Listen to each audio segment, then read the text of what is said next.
Good afternoon. It's Lindsay. Wednesday, November 6th, 2024, and so I'm gonna talk more about my targeted stuff here. Okay, one thing that I do have to realize is that whenever I make these videos, it's because it's like I'm reacting to their scenarios and their setups, the way they try to entrap me and make me get angry. And this has been going on for such a long time now. And that's what's so aggravating about this whole situation is that clearly I'm not the one doing anything to these people. What's going on is that because they know things about me, or they've been told things about me, the hearsay, whatever, or whatever. So these slander campaigns and gossip campaigns that they administer at places where the target goes, like the gym or wherever, since I'm there almost every day, pretty much. Well, that's what's going on, is that they already know what's going to happen based on whatever happened to me, what's going on in my personal life, okay? And I don't even have my videos. Most of the time I keep them private. And I make the videos mostly for my own, for my own purposes, as well as exposing narcissistic abuse and other things that are corrupt.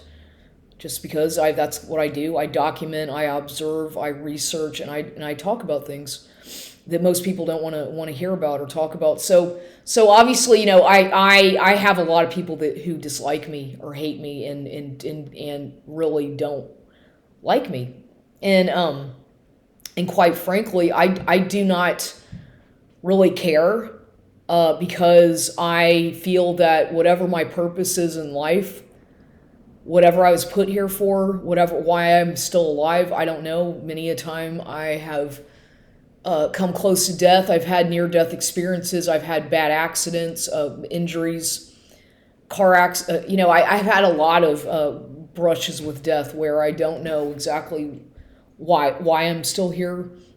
When I think about things that happened to me, I should be dead. I easily would have died in some of these things that happened to me, and I'm thinking, well, and there was a time where I'd think, why didn't I just go? How come I had to continue? Because sometimes life is so traumatic and hard, and that you just wish that you were dead, or that you feel like you'd be better off dead, or that you were never born. And my mother, coming from a family of abuse, and that's what they try to hide it. That's when you are the product of an adulterous affair from a narcissistic family unit or family like myself. They'll do everything and anything to cover that up, so that you continuously have to live a role of being the scapegoat in the family. That family, that's what happened to me, is that I was such a shameful product of an adulterous affair by my mother, and the mistakes that she made, and whoever, that I was always being treated differently by people, because everybody knew these things but me. You see, and so easily they were able to start sending me. It's no wonder that my mother went into, think about it, when she made those mistakes, that kind of makes sense why she went into the field of psychology and became a psychotherapist, specializing in marital issues and relationship problems. Doesn't it make a lot of sense, considering what happened with her, considering the fact that not only I was born from an adulterous affair, but so was her son. The man that she was married to, Ben Baldwin, my alleged father, he's not the father of myself, and he's not the father of my sibling, my half-sibling. And that's a fact. It's obvious. And so this woman, my mother, and I know that people think, well, oh, that's your mother. You have to forgive your mother, and you have to, they say that, I guess even the Bible says that you have to always respect your parents. And Look, I grew up always respecting my mother and looking up to her and admiring her in a lot of ways, and being a good daughter, until I started to get older and wondered why she was so distant and mean to me and backstabbing and manipulative and cold towards me, and never seemed interested in my life, or just kind of wanted me away from her. If I try to have a close relationship with her, she'd push me away. So I just isolated myself, and I never really felt like I knew her. We never had any kind of special bond as a mother and daughter. I never had that with her, ever.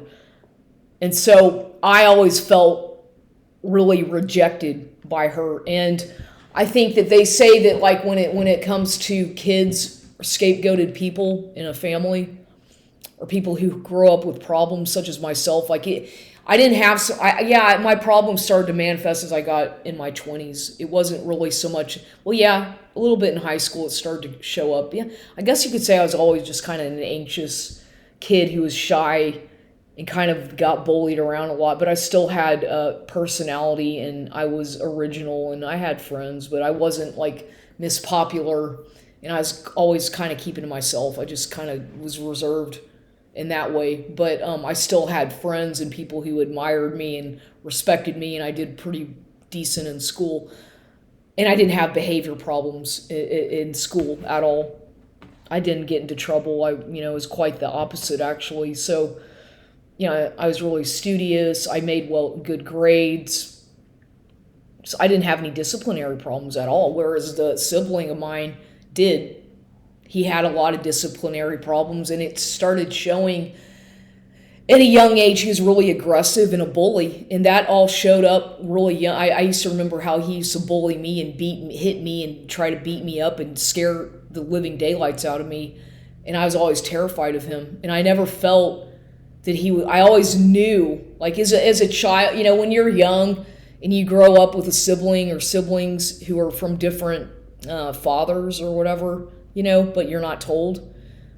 At least I wasn't told anything. You already know. Like, I already knew that something wasn't right. I already knew the way he treated me and the way my mother treated him, that there was something weird about that whole, like, I remember having dreams that this guy's not my brother, or he's not, or that somebody's adopted.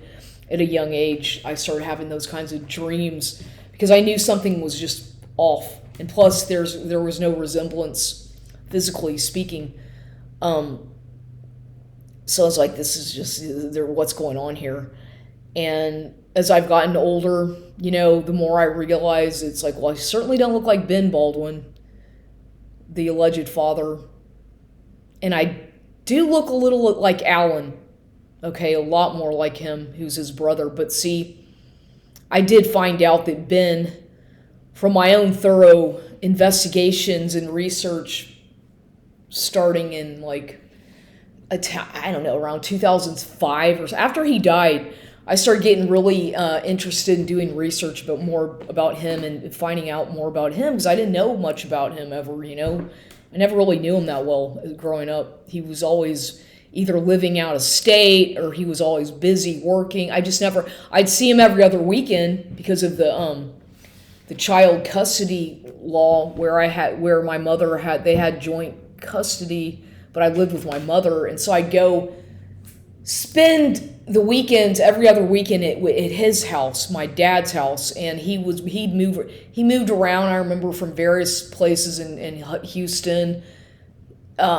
He was always he was, but I still never spent much time with him just as a daughter, because he was married, remarried. He was always working on his projects, like working on his boat or his cars, tinkering around in the garage, like building things, mechanical things and whatnot. He was always doing stuff like projects. And so I never spent a lot of quality time with him. I was kind of still on my own. And that was fine, because I was always into my own thing anyway, and I was very independent in reading and getting into music and art and whatnot, so I didn't really care. So my relationship with him, though, wasn't bad. It just wasn't very, because we got along. My father, Ben and I, we got along well. He was a Capricorn. I mean, we got along quite well, actually. But I just never spent much time with him. It was kind of like being around a total stranger, you know? And so it's like I don't really feel like he ever really knew me, and I never really knew him.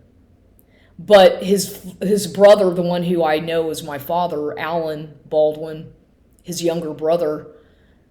So Ben, I believe, was adopted. The one who was my alleged father. I'm pretty sure he was adopted. So I don't know who his biological parents are. But I don't think that I think that he found that out himself at a later age. And I think that is part of what led to his alcohol abuse throughout his life as he got older. He started drinking a lot in college, from what I understand. And then he really developed a bad alcohol problem, which killed him. You know, that combined with smoking cigarettes just took its toll on him, and he died from that. So, you know, he drank himself to death, basically, and died as a result of liver failure, cirrhosis of the liver. And he was only 60 years old. But the way that alcohol ages a person, you know, when you abuse alcohol, it ages you so quickly that you might be 40 and you look like you're 55. You know, it just has that effect on people. If you don't take care of yourself, it can really destroy you, just like anything can, but alcohol especially, I think, and cigarettes combined with that. And I don't know if he was, apparently he was popping pills and doing other things as well. I don't know what kinds of pills he was taking or what medications, but he was just an addict, okay? He was an addict. And he always had a cigarette in his hand and a drink and a beer in the other. And he was always, you know, but that's how I mostly remember him. But he wasn't a dumb man. He was smart. He was capable. He was creative.